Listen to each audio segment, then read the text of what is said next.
Met 14 jaar ben ik begonnen. Toen begon ik de schoenenvak te leren bij mijn vader. Ja. En die heeft me het vak geleerd. Ik maak dat gewoon. Bezig zijn, hè.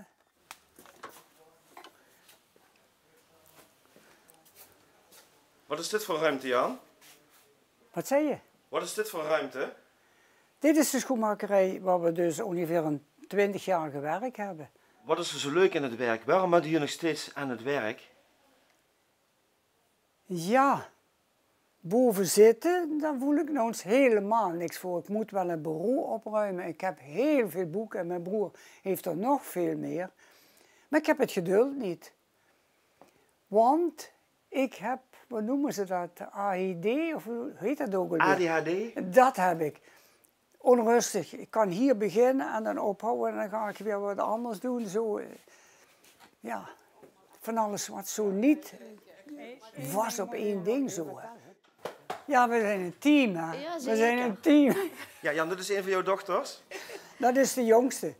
De ondeugendste. De ondeugendste? Dat valt wel mee.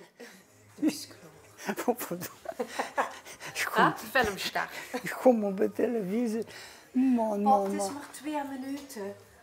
Ze zijn er niet zo gelukkig mee. Maar ze accepteren het wel.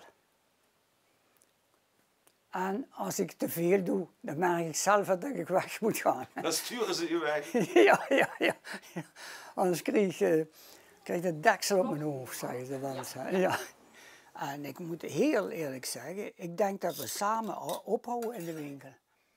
Als zij 67 zijn, wacht even, dan ben ik ook bijna 100. Hè? Ja, we zullen wel zien wat het wordt. Nou, ik neem hem meteen maar mee, want hij is klaar. Zo.